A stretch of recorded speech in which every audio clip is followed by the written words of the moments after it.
에베소서 4장 10절부터 16절. 찾으신 분 다 같이 한 목소리로 같이 읽어볼게요. 에베소 4장 10절부터 16절입니다. 시작. 내리셨던 그가 곧 모든 하늘 위에 오르신 자니 이는 만물을 충만하게 하려 하심이라. 그가 어떤 사람은 사도로, 어떤 사람은 선지자로, 어떤 사람은 복음 전하는 자로, 어떤 사람은 목사와 교사로 삼으셨으니 이는 성도를 온전하게 하여 봉사의 일을 하게 하며 그리스도의 몸을 세우려 하심이라. 우리가 다 하나님의 아들을 믿는 것과 아는 일에 하나가 되어 온전한 사람을 이루어 그리스도의 장성한 분량이 충만한 데까지 이르리니 이는 우리가 이제부터 어린아이가 되지 아니하여 사람의 속임수와 간사한 유혹에 빠져 온갖 교훈의 풍조에 밀려 요동하지 않게 하려 함이라. 오직 사랑 안에서 참된 것을 하여 범사에 그에게까지 자랄지라. 그는 머리니 곧 그리스도라.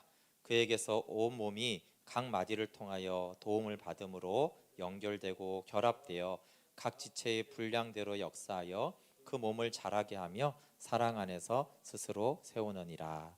아멘. 오늘은 우리 기독교 강요 70번째 교회의 사역자 선정과 직분에 대해서 나누겠습니다. 여기 사역자라는 것은 짧게는 목사, 교사고 넓게는 장로와 집사까지 포함이 됩니다. 우리 좀 복습을 하면은 어머니인 진정한 교회와 우리가 연합돼야 된다라고 했습니다. 하나님이 아버지가 되는 사람에게는 이제 교회가 어머니가 되어야 한다. 그리고 교회가 그리스도와 연결되어서 예수님은 머리고 교회가 몸이기 때문에 교회 안에 속하는 자는 그리스도이신 진리에게도 연결되어 있고 함께 있습니다. 그래서 교회가 그리스도와 연결되어 있기 때문에 교회에서는 하늘의 복음이 전파되고 양들은 무엇보다 영적인 양식을 공급을 받아야 합니다. 그리고 교회의 표지가 매우 중요하다고 했습니다. 교회의 표지는 바른 복음, 바른 예배.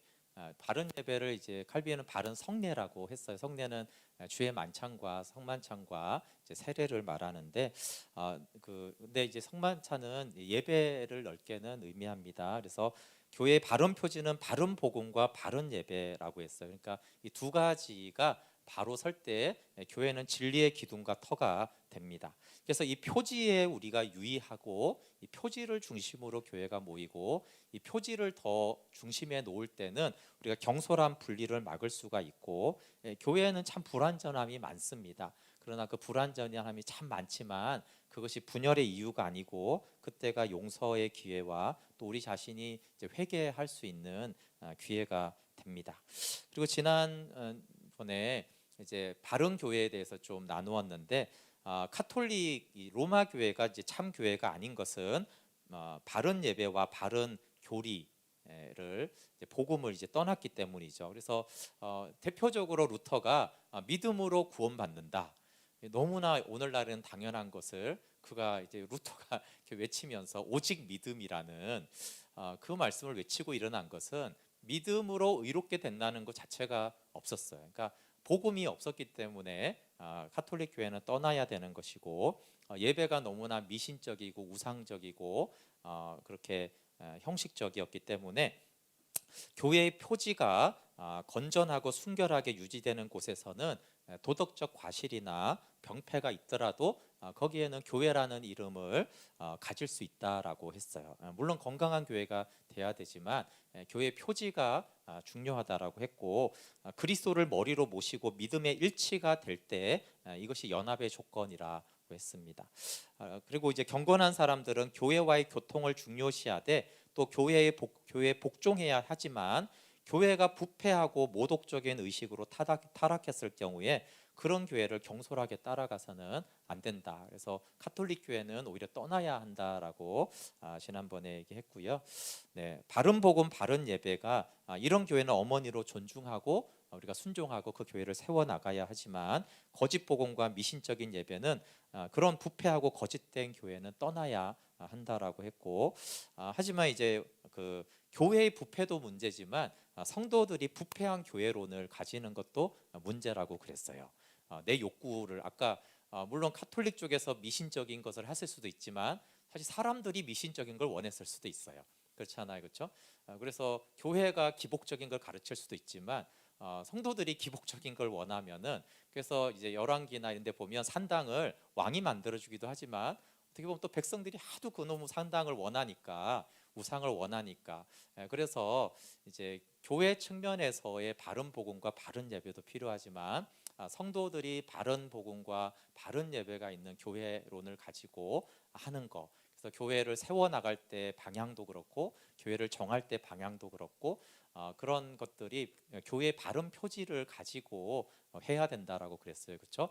나머지 뭐 도덕적인 거, 재정, 뭐 건물이 있냐 없냐, 뭐 직분이 있냐 없냐, 교단이 어떠냐 이런 거보다는 바른 복음과 바른 예배가 있는 것이 교회 중심의 표지가 되어야 합니다. 그것이 이제 각 성도들도 그런 교회관을 가져야 합니다. 네, 오늘은 이제 그 교회 표지를 중심으로 이제 했던 부분에서 이제 내용으로 들어오면 이제 교사와 목회자의 선정과 직분이 중요합니다. 하나님만이 교회를 지배합니다. 그리고 그 하나님의 권위는 말씀에 의해서 행사가 돼요. 그래서 하나님이 교회를 통치한다고 했을 때 방법은 말씀으로 그 권위를 행사하기 때문에 우리가 어떤 일을 하거나 어떤 봉사를 하든 예배 모임을 하든 그런 것들을 하나님의 말씀에 따라서 우리가 모이고 운영하는 것들이 바로 하나님의 권위를 따르는 것들이죠. 그래서 우리가 어쩔 수 없이 이 세상에 살아가니까 이 세상의 제도를 받아들이기는 하지만 이 세상의 제도와 형식이 우선이 되면 안 되고 하나님의 말씀이 우선이 되게 할 때 그때 이제 하나님이 교회를 지배하게 하는 것입니다. 그런데 하나님은 이제 눈에 보이지 않잖아요. 마태복음 26장 11절에 예수님이 나는 항상 너희와 함께 있지 않다 이런 말씀하세요. 그러니까 영으로는 함께 하지만 몸으로는 너희와 함께 하지 않는다라는 말씀하는데 하나님이 눈으로는 우리와 보이지 않기 때문에 사람들의 봉사를 통해서 자신의 뜻을 우리에게 명백하게 선포하세요. 이것은 이제 하나님의 권위와 영광을 이양하는 것이 아닙니다. 하나님의 권위와 영광을 마치 목회자나 교사나 봉사자에게 이양하는 것이 아니고 다만 그들을 통로로 하나님의 뜻과 목적을 성취하는 거예요. 그러니까 제가 이 리모컨을 쓰는데 그냥 제가 이걸 사용하는 것뿐이죠. 그러니까 봉사자들, 목회자들, 교사들은 그냥 이런 그러니까 망치질할 때 망치에 불과한 것이에요.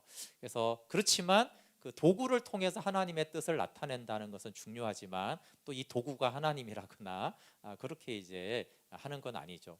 모든 영광과 권위는 교회에서 오직 하나님께만 있지만 또 하나님이 도구를 반드시 사용하는데 그러면 하나님은 전능하신데 왜 이제 사람을 통해서 일하시는가? 사람의 봉사를 필요로 하는가라는 질문을 할 수 있어요. 네, 칼빈은 이것을 이제 한 5가지 정도로 이렇게 말을 하는데 먼저는 하나님이 우리를 통로로 사용한다라는 것은 우리에 대한 관심의 표명이다 그랬어요. 능력이 없는 사람이 사람을 고용하는 것은 도구로 쓰려고 이용하려고 하는 거지만 능력이 무한한 분이 너 이걸 해라라고 할 때는 이제 보통 이제 고대 사회에서 부모가 자녀에게 뭔가 일 시킬 때는 그런 용도죠. 이용해 먹기 위해서가 아니라 사랑하고 관심이 있어요. 그래서 너는 가치 있는 존재야. 내가 너를 나의 사자로 쓴다. 그러니까 왕의 사자가 되는 게 엄청난 관심이잖아요. 그래서 하나님이 우리에게 관심 있다라는 것들을 나타내는 하나의 방식이다. 또 하나는 하나님의 비밀한 뜻을 우리가 깨닫고 해석한단 말이에요. 그것을 통해서 우리가 하나님의 성전이라고 했는데 진짜야. 네가 하나님의 뜻을 알고 가르치는 하나님의 성전이라는 것들을 또 우리로 확인하게 해주는 것이고 세 번째를 가장 중요하게 가르치는데 그것은 사람을 통로로 사용하심은 겸손을 위한 가장 훌륭하고 유익한 훈련이 된다. 알듯 말듯한데 하나님이 사람을 통로로 하나님의 뜻을 나타내는 것은 사실 겸손을 위한 가장 중요한 훈련 중에 하나라는 거예요. 예를 들면 이제 설교자가 이제 대표적으로 하나님이 쓰는 사람이잖아요. 그럴 때 우리와 같은 때로는 우리보다 못한 사람들을 통해서 말씀이 선포될 때 우리가 말씀에 복종하는 습관을 가지도록 하심으로 우리를 겸손하게 하신다.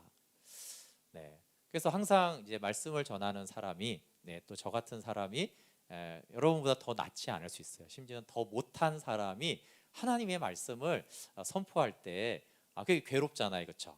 그렇지만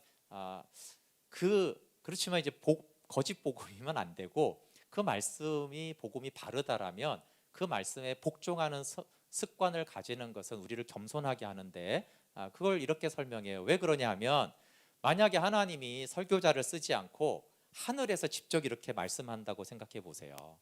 천둥이 꽝꽝꽝 하면서 번쩍하면서 갑자기 사람들이 공중부양을 해가지고 기류가 싹 달라지면서 우르르 쾅쾅 하면서 내가 선포하노니 기도하라 이렇게 하면은 다 듣는다는 거예요. 근데 이렇게 하면 더 좋을 것 같지만 그거는 겸손하지 않다는 거예요. 아니, 누가 안 하겠냐는 거예요. 10만 원을 주라 그러면 누가 안 주냐는 거예요. 감히 거기서 목숨이 막 그 어마어마한 사건 앞에서 모세가 시내산 올라갈 때 그랬잖아요. 사람들이 두려워가지고 그렇게 하나님이 막 말씀하시면 누가 안 하겠어요? 근데 그런 거를 기도하라고 기도하고 풀론하라고 풀론 그거는 겸손하지 않다는 거예요. 그거는 뭐 어리석은 무지와 교만한 자들도 다 하는 것이기 때문에 하나님은 겸손한 순종을 원하시기 때문에 그런 방식이 아니라 흙에서 나온 보잘것없는 인간이 하나님의 이름으로 말하는 거예요. 그러면 그가 우리보다 나은 점이 없을지라도 그를 하나님의 일꾼으로 여겨서 배우는 태도를 보인다라면 여기서 우리는 하나님께 대한 우리의 경건과 복종을 가장 잘 증명하는 것이다. 네, 이게 좀 잘 생각을 해보세요. 뭐 지금도 신비 체험하는 분들은 많이 있잖아요, 그렇죠? 강하게 하나님 말씀하면 그거는요 거역하는 게 더 힘들어요. 하나님 이렇게 막 집중적으로 하면은 그거는 안 지키고 싶어도 지켜지게 돼요. 근데 하나님이 더 원하는 건 그런 게 아니라는 거예요. 정말 흙으로 지어진 보잘것없는 인간이 그러나 하나님의 진리를 선포할 때 그것이 하나님의 말씀으로 겸손하게 받아서 순종하는 그 사람이 정말 겸손하게 주님께 복종하는 태도를 가진 자라는 거예요. 그렇게 겸손한 자를 원하신다라는 것이죠. 네, 그것과 연결된 것이 이것이에요. 그럼 왜 하나님은 그렇게 할까요? 하나님이 직접 말하든지 아니면 어마어마한 그릇에다가 그렇죠? 위대한 사람에게만 설교를 시키고 아니면 설교자를 위대하게 만들어 놓으면 되잖아요. 제가 갑자기 키도 커지고 막 아니면 강단이 막 올라오면 막 목소리가 어마어마하게 달라진다든가. 근데 하나님은 오히려 고린도서 4장 7절에 이 보배를 질그릇에 가졌다 그랬어요. 사실은 목회자와 교사들이 질그릇에 불과한 자들이에요. 여러분 이것을 잘 우리가 생각할 필요가 있어요. 그럼 왜 질그릇에 담았을까요? 근데 칼빈은 이걸 이렇게 말합니다. 우리가 얼마나 그 보화를 귀중히 여기는가를 시험하기 위해서요. 네, 제가 설교 준비를 위해서 어떨 때는 좀 원하지 않는 목회자들 것도 볼 때가 있어요. 그러면 좀 이렇게 짜증이 날 때가 있는데 어떤 경우냐면 너무 그 목회자가 보배 같은 그릇처럼 태도를 할 때가 있어요. 그리고 막 수많은 사람들이 거기 모여 있잖아요. 잘 생각해 보세요. 만약에 목회자가 보배와 같아요. 제 말은 영적으로 그렇다는 게 아니라 사람들에게 그런 거 있잖아요. 뭐 정치인들처럼 그런 뭐 쇼맨십이든 어마어마한 뭐 리더십이든 뭐 카리스마든 이런 것들이 있으면은 오히려 거기에 보배가 그 보배를 찾는지 아닌지를 헷갈릴 수가 있어요. 그래서 오히려 하나님은 질그릇 같은 인생에게 보배를 주시는 거예요. 그래서 가치를 어디다 두라는 거예요? 보배 그 복음에게 예수님에게 두라는 거예요. 그래서 이렇게 보화가 너무 귀하면 어떻게 돼요? 보잘것없는 그릇에 담겨도 귀해요. 근데 보배가 별거 아니면 이게 물이 있습니다. 근데 이 컵이 굉장히 망가지면은 저는 이 물을 버릴 거예요. 중요하지 않으니까. 근데 여기에 만약에 정말 다이아몬드가 담겨 있으면 이 컵이 깨지거나 뭐가 오염이 돼도 저는 이걸 버리지 않을 거예요. 그러니까 무슨 말이냐면 정말 보배 대신 그리스도를 소중하게 여기는 건 약간 역설적이지만 그 그릇이 연약하고 부족함에도 불구하고 나는 저 복음이, 저 예수 그리스도가 너무나 좋다라고 하는 것들이 오히려 보배의 가치를, 그러니까 뭐냐면 둘 다 시험인데요. 너는 보배를 사랑하는 거냐, 그 그릇을 사랑하는 거냐라는 테스트라는 거예요. 네, 그래서 하나님은 질그릇에 보배를 두셨습니다. 그래서 물론 이제 목회자가 뭐 연약한 게 좋은 건 아닌데, 하나님이 사람을 왜 사용하는가라고 했을 때 기본적으로 모든 사람은 연약하잖아요. 어떻게 감히 전능하고 거룩한 그분의 말씀을 전한다는 것 자체가 모든 인간이 말이 안 되는데, 하나님이 그렇게 사람을 왜 쓰는가라고 했을 때 아까 우리를 소중히 여기시고 우리를 성전 삼으시고, 또 하나는 우리에게 겸손을 배우게 하시고, 또 하나는 그 질그릇 속에 감추인 보배를 얼마나 귀중하게 여기는지를 테스트하기 위해서 그렇게 한다라는 것이에요. 그래서 저 목회자는 별로지만 그 안에 복음이 분명해서 나는 그 복음을 너무나 사모한다라고 하면은 하나님은 되게 기뻐하는 거예요. 너는 질그릇을 보는 자가 아니라 보배 대신 내 아들을 보는 자구나, 이렇게 한다라는. 그래서 이제 우리를 위하는 측면, 우리를 훈련시키는 측면에서 하나님은 사람의 봉사를 통해서 일하신다라는 거예요. 그리고 목사가 또는 교사가 복음을 가르침으로 또 하나는 사람들을 결합해서 상호 간의 사랑을 보다 바르게 양육하는 끈이 된다. 즉 교회가 하나 되는데 끈으로서 사용을 한다라는 거예요. 이렇게 목회자가 말씀을 전하는 것, 또 교육부에서 교사들이 있고 이렇게 셀장이 있는 이유가, 그러니까 다른 사람의 도움을 필요로 하지 않는다라면 서로가 남을 멸시하며 또 멸시를 당할 것입니다. 그래서 우리는 다른 사람의 도움을 필요로 해요. 네, 중간에 칼빈이 이렇게 말했어요.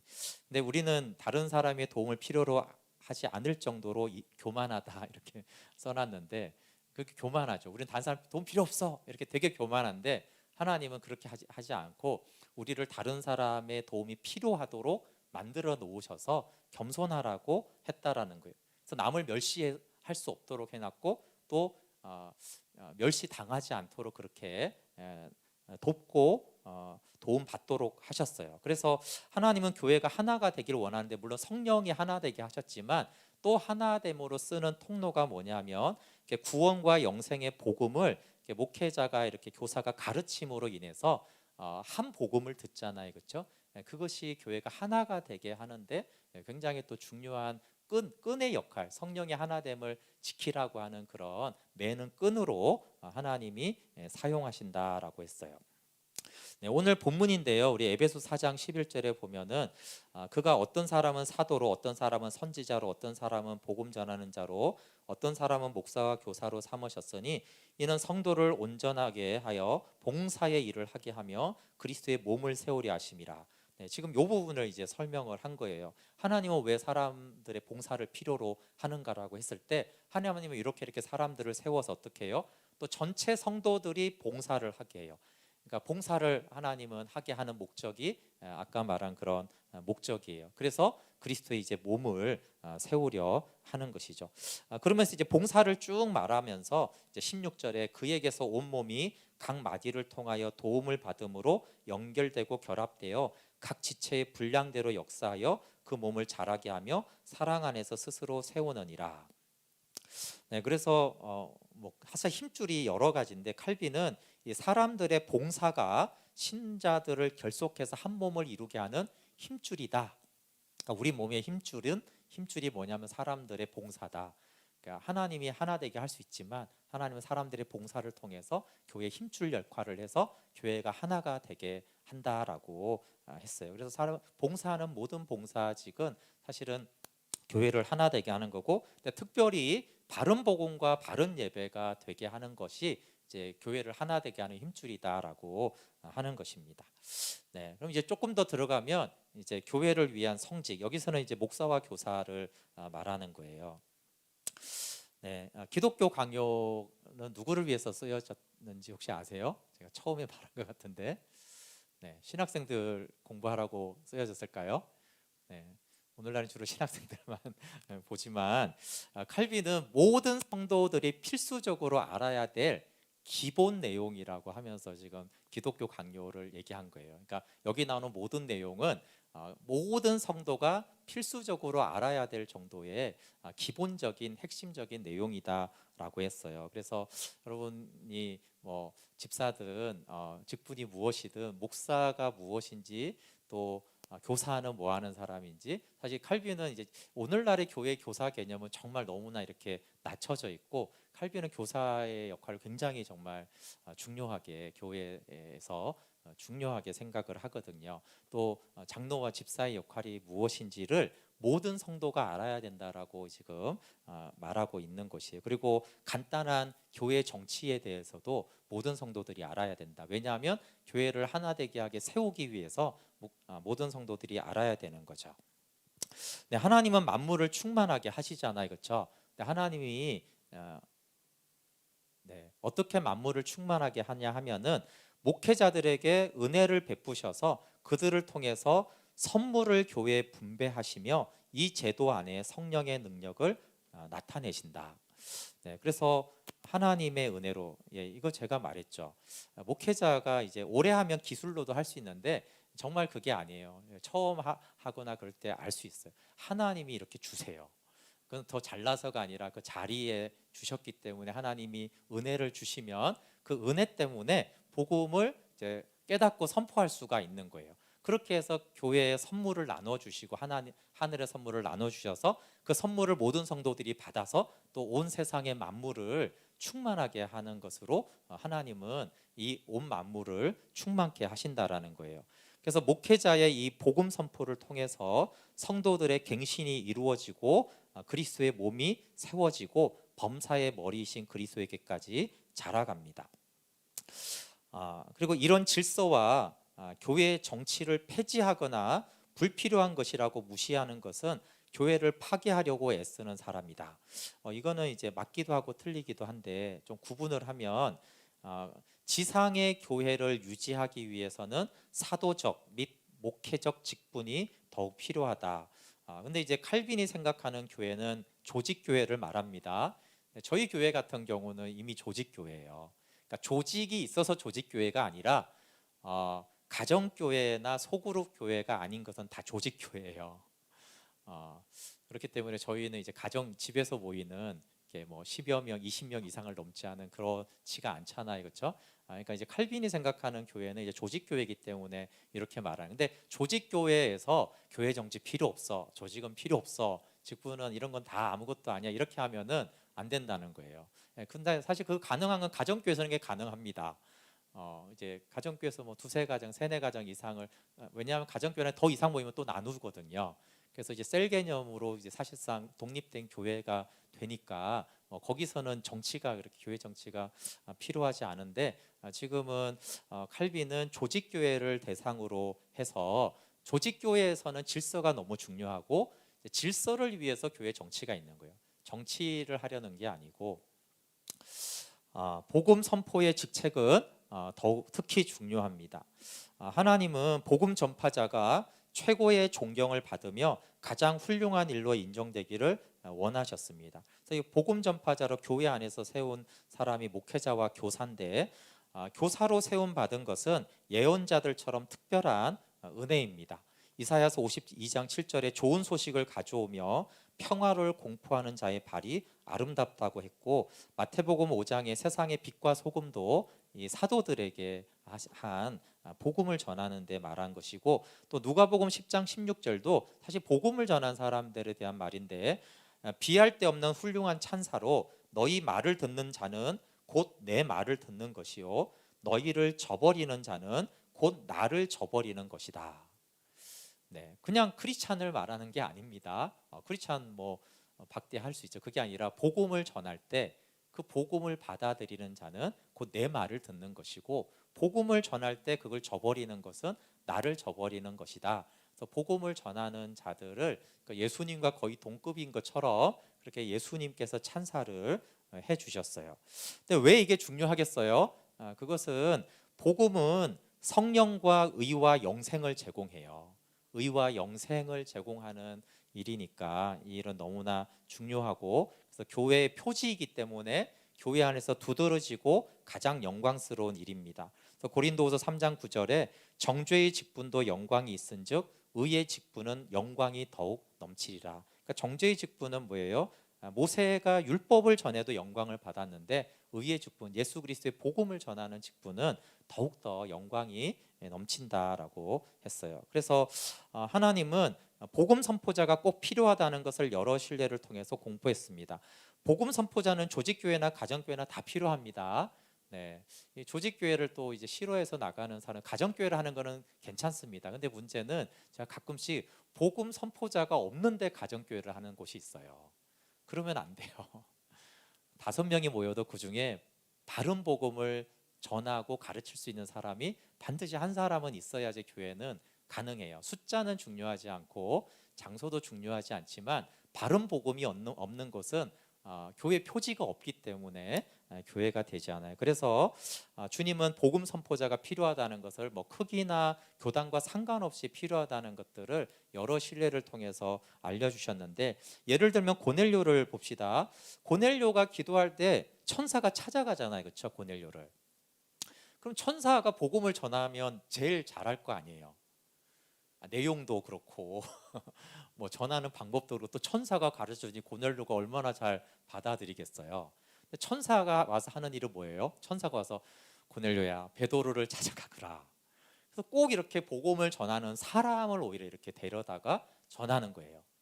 얼마든지 천사를 통해서 할 수 있는데 더 복잡한 과정을 괜히 시간 딜레이 시켜가지고 베드로 또 광주리 내려가지고 베드로 또 안 간다고 그러고, 괜히 이런, 그래도 하나님은 천사를 통해서 하지 않고 이 복음을 바르게 전하는 복음 선포자를 통해서 고넬료에게, 이방인에게 복음 전은 아주 중요한 사건이거든요. 그렇게 했어요. 심지어 바울은 어떻게 했죠? 우리가 바울은 진짜 사람이 전도한 게 아니라 하나님이 전도한 대표적인 사람이잖아요. 그런데도 불구하고 또 하나는, 바울은 삼층천에 올라갔고 그는 사람에게 복음을 배우지 않고 내가 하나 주께 배웠다고 할 정도로 주님이 직접 빛으로 나타나시고 직접 복음을 가르쳐 주시고 계시하신 그런 사람이 바울이에요. 그럼에도 불구하고 하나님이 복음을 전하고 교회로 접붙일 때 사람이 필요하다는 것을 알려주기 위해서 다메섹의 아나니아라는 사람으로 보냅니다. 그래서 사실 바울이 구원의 기본 교리와 세례에 대한 세례를 받고 성결하게 되는 것은 아나니아한테 배웠어요. 그러니까 그 복음은 깊은 층의 어떤 복음을 자기가 하나님께 배웠다는 것이지 1차적인 바울의 스승은 아나니아였어요. 그러니까 어떤 사람도 예외가 없다는 거예요. 다 하나님은 사람을 통해 복음을 가르치고 세례를 주고 전하게 한 것에 대해서는 예외가 없다. 이것은 무엇을 뜻하냐 하면 하나님은 반드시 복음을 전하는 것, 사람을 통해서 일하신다라는 거예요. 그래서 사도행전 9장 17절에 보면은 형제 사울아, 이제 아나니아가 하는 말이죠. 안수하면서 주 곧 내가 오는 길에서 나타나신 예수께서 나를 보내어 너로 다시 보게 하시고 성령으로 충만하게 하신다. 굳이 예수님이 아나니아를 보내셨어요. 이렇게 하셨어요. 그러니까 천사를 보내서 하면 되는데 굳이 천사를 통해서 베드로를 부르고, 예수님이 직접 나타나셨으니까 거기서 복음까지 다 가르쳐 주면 되는데, 예수님이 나타난 다음에 또 아나니아 찾아가고, 동일한 예수님이 아나니아야, 그러면 아나니아는 저놈은 핍박하는 자인데 그러면 또 설득하고, 이렇게 복잡하게 해서라도 예수님은 이 사람을 통해서 하는 거예요. 그러니까 위대한 바울조차도 사람을 통해서 배우게 하면서 교회 안에서 복음을 전하는 사람은 꼭 필요하다라는 것을 하나님은 뭐 신구약 어디서나, 구약의 뭐 예언자들은 물론이고요, 뭐 모세 같은 사람 물론이고, 그 복음 선포자가 필요 없을 것 같은 사람인데도 자세히 보면은 다 복음을 전하는 자를 통해서 그가 복음을 알고 교회에 접붙이게 했다라는 걸 통해서 복음 선포자는 교회 안에서 꼭 필요한 직책이고 직분이다라는 것을 알 수가 있어요. 셋째 하늘에 올라갈지라도 난 사람 필요 없어, 아무한테도 안 배웠어, 그러면 안 된다라는 거예요.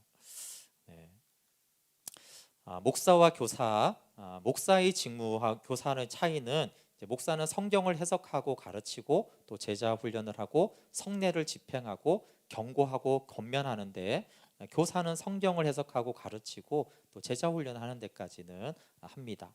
그 목사는 한 교회 안에서는 사도들과 똑같은 책임을 갖고 있습니다. 그래서 핵심 직무는 이걸 칼빈은 신성 불가침의 직무다. 그래서 이거는 핵심이면서 아무도 이거에 터치하면 안 된다라고 한 부분이, 이제 복음을 선포하는 것과 성례를 집행하는 것은 목사의 고유적인, 누구도 침해해서는 안 되는 권한이다라고 이렇게 했고요. 목사의 세 가지 직무는 복음으로 사람들에게 진정한 경건을 가르치고 거룩한 성례를 집례하고 올바른 치리를 유지하며 실시하는 거예요. 근데 이거는 참 한국 교회 아무리 해도 1번, 2번은 대부분 유지가 되는데 3번은 잘 안 되죠. 네. 저한테 지적받는 거 싫으시죠? 사실은 이제 목회자가 해야 될 중요한 일이 훈계하고 지적하고 경고하는 거예요. 그러니까 구약의 선지자들이 했던 그 일을 사실은 이제 목사가 해야 되는데, 저도 잘 하기 너무 힘들고 여러분들도 듣기 싫어하고, 대부분 교회에서 이 세 번째가 잘 되지가 않죠. 그래서 오늘날의 선지자 역할을 하는 그런 사람들이 없어요. 이거는 이제 서로 신경질 나서 이렇게 싸우고 비방하는 이런 것이 아니라, 하나님 안에서 사실은 바른 길을 가도록 이렇게 치리하고 바른 길을 가도록 훈계하는 것들이 사실 교회 안에서 굉장히 중요한 신앙의 요소여서 이 3대 세 가지가 가장 중요한 직무라고 했어요. 네, 그러면 이제 목회자가 너무나 높아지잖아요. 네, 높아져야 되는데, 존귀하고 존경받을 직분인 만큼 책임과 심판도 크다.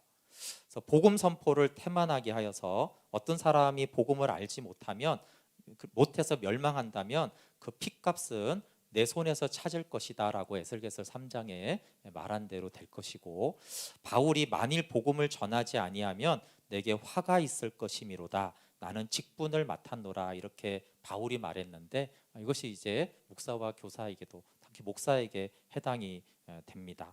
그래서 이런 바른 선포는 바르게 행했을 때는 가장 존귀한 직분이고, 그것들을 방해해서는 안 되고, 그러나 이것들을 태만하게 하거나 바르게 전하지 않거나 하게 되면 그것에 대해서 하나님은 책임을 물을 것이기 때문에 또 가장 심판받을 일이에요. 이 두 가지 균형이 좀 필요합니다. 네. 어떤 곳에서는 이제 목사님을 너무 이렇게 높이는 경우도 있고, 어떤 데는 또 너무 이렇게 너랑 나랑 똑같은데 다 같은 왕 같은 제사장인데 이렇게 하지만, 성도라는 신분은 똑같죠. 여기서는 이제 직분이 다른 부분이에요. 그래서 또 존귀하고 존경을 받아야 되지만, 또 목회자가 하는 일은 책임과 심판도 크기 때문에 더 이렇게 엄중하다라는 부분들 또 이제 우리가 다 잘 알아야 됩니다. 그리고 이제 뭐 사소한 얘기 중에 하나는, 목사 자신의 이익을 위해서 마음대로 교회로 옮겨서는 안 된다, 이런 얘기도 있어요. 그래서 만약에 옮긴다면 개인의 결정이 아니고 공적인 인정이 있어야지 된다. 그래서 자신의 뭐 사례비나 집이나 자신의 개인의 이익을 위해서 교회로 옮겨서는 안 되는 것이 목사 직에 포함되어 있다라는. 그래서 이제 목회자한테 매이는 것도 있고, 굉장히 이렇게 하나님이 높여주는 것도 있는 그런 직분인 것이죠. 네, 장로와 집사는, 사실 그 목사가 장로인 걸 아십니까? 목사는 사실은 장로예요. 목사가.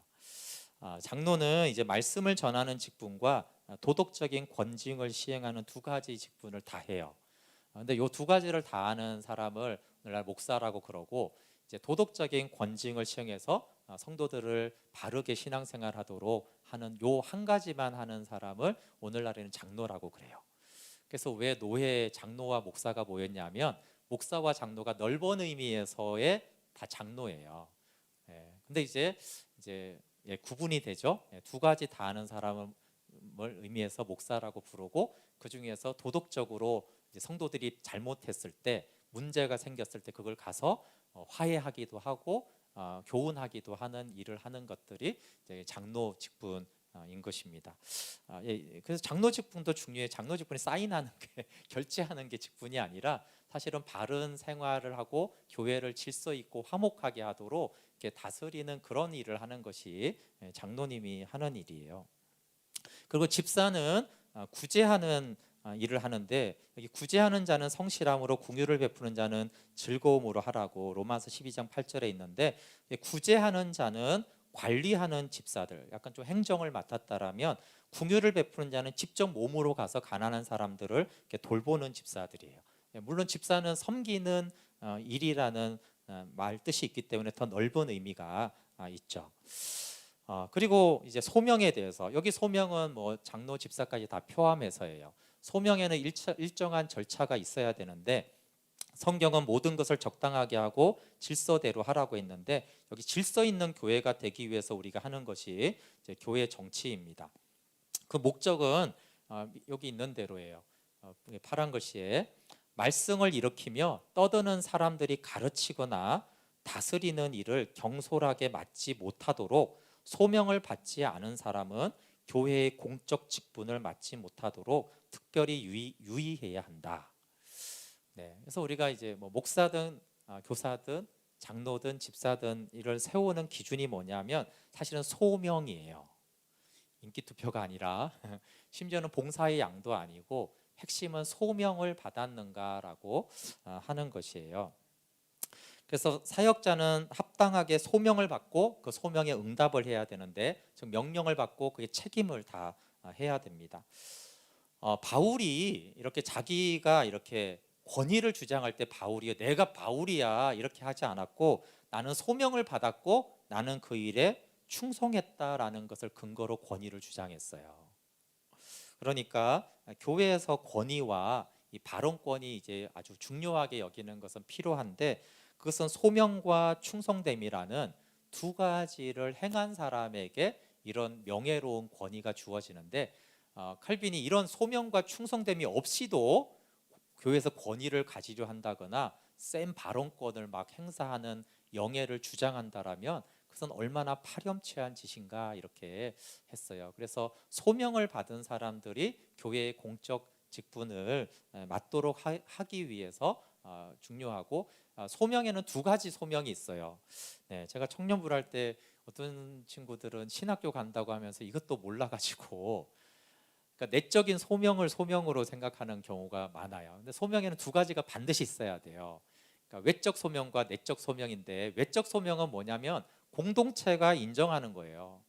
저 정도 집사님이면 정말 목회를 하는 게 너무너무 좋을 것 같아라고 다수가 인정하는 그런 공동체의 인정이 있어야 되고, 내적 소명은 하나님이 나를 부르셨는데, 부르셨다는 것이 아니고 교회의 덕을 세우는 마음을 하나님이 나에게 주실 때, 그냥 나를 불렀어 이게 아니에요. 나를 부른 그 부르심이 나를 위한 부르심이 아니라 교회의 덕을 세우라고 내 안에 감동을 주시는, 그것이 내적 소명이에요.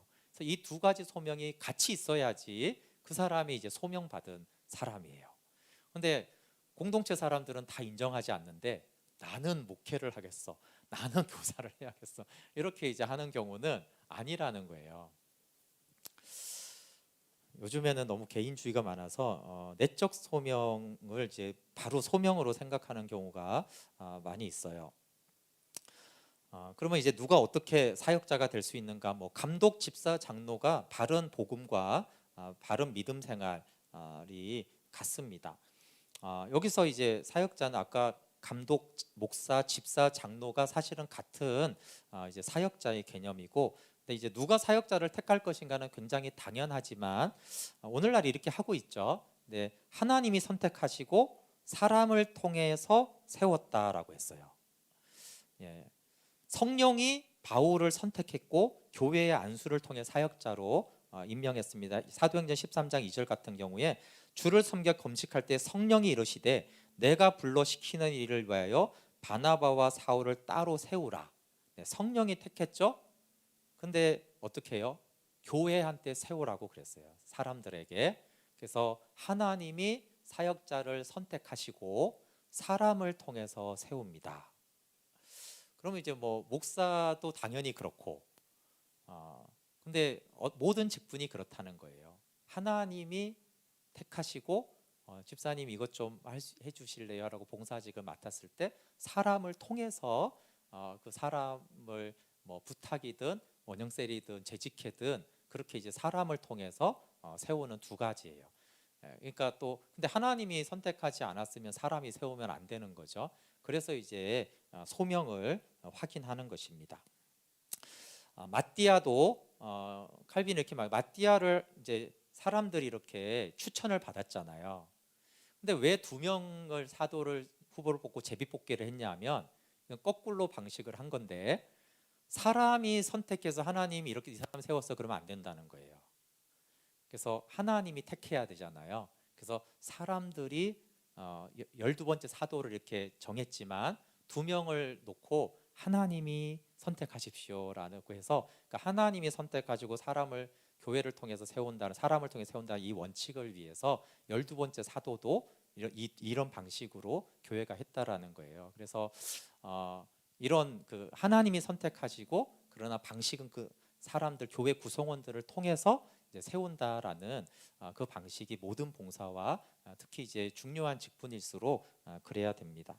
그래서 이제 뭐 이제 중요한 직분자들은 성도들의 투표를 하고 적어도 일반 신자들이 보고 알아야 한다. 그러니까 혹시 성도들이 예를 들어 성도들을 몰래 장로를 세우거나 몰래 이제 목사를 어디서 데려오면 안 된다는 거예요.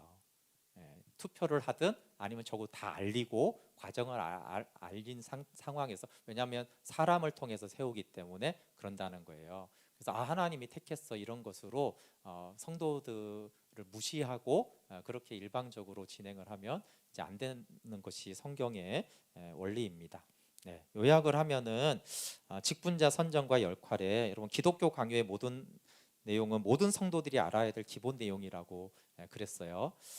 그래서 왜 하나님은 사람의 봉사를 필요로 하는가라고 했을 때 하나님이 사람을 쓰는 이유 그 중에서도 겸손을 테스트하시고 또 질그릇의 보배를 담은 그 원리를 이해할 때 우리가 왜 이렇게 설교자나 교사가 이렇게 연약해 이렇게 부족해 성질이 안 좋아 그렇게 하는 이유는 오히려 질그릇의 보배를 담아서 너는 진짜 보배를 가치 있게 여기는가를 테스트하고 있다라고 하는 부분 얼마든지 천사를 하면 되고 예수님이 직접 말씀을 전하시면 더 좋을 텐데 그렇게 하는 이유에 대해서 또 가장 작은 봉사까지도 그렇게 이제 하는 것에 대해서 그렇잖아요. 주방을 쓸 때도 예수님이 너는 설거지를 하거라. 그건 누가 안 하겠어요. 어떤 집사님하고 집사님 이거 해야 돼요. 이제 그거 맡은 사람이 주방 와서 그러면은 마음이 다르잖아요, 그렇죠? 그럼에도 불구하고 이 사람을 권위자로 세웠으니까 이걸 쓰는 것에 내가 이 사람을 존중하고 그것을 따른다라는 그런 것들이 이제 겸손을 배우게 하는 훈련이라는 거예요. 네. 그리고 복음 선포의 직분이 되게 중요한데 그것은 목회자를 위해서가 아니라 교회를 위해서 교회의 표지가 복음 선포기 때문에 복음 선포는 굉장히 중요하게 모두가 여겨야 합니다. 그리고 존귀하고 존경받는 직분인 만큼 책임과 심판도 큽니다. 그리고 목회자만이 아니라 집사와 장로의 선택에도 내적 외적 소명이 필요합니다. 물론 여기서 이제 사실 집사는 안수 집사를 말해요. 우리나라에만 있는 게 서리 집사거든요. 네, 우리나라에만 있는 게 많아요. 권사도 성경에도 없고 다른 나라에 없는데 우리나라에만 권사가 있고 그런데 그렇지만 뭐 넓게는 서리 집사나 안수 집사나 다 섬기는 일을 맡았으니까 하나님의 소명이 필요한데 엄밀하게 말하면은 성경에 있고 있는 거는 그냥 장로와 또 집사만 있어요. 사실은 뭐 칼빈이 말한 성경이나 그런 데는 원래 원로 장로도 없고 원로 목사도 없고 그냥 목사만 장로 우리나라만 그런 게 많이 있어요.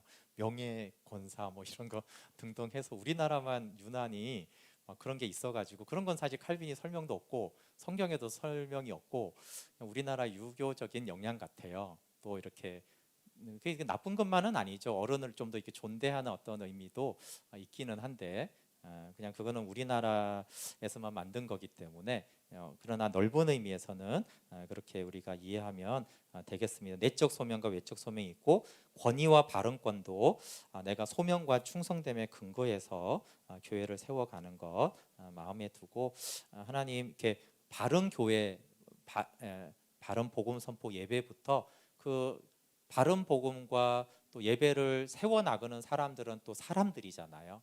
또 그 사람들 중에 이제 목사와 교사가 대표적으로 있어서 이게 구체적으로 교회가 건강한 교회를 위해서 어떤 부분이 필요한지 모든 성도들이 알고 내가 그 일을 하든 아니면 내가 그 사람들을 뽑든 그 사람들과 협력을 하든 이것을 어떤 일을 하는지 알아야 되기 때문에 이것을 이제 모든 성도들이 알고 함께 그런 교회를 세워 나가야 된다라고 말하고 있습니다. 네, 우리 함께 같이 찬양하고 기도할게요.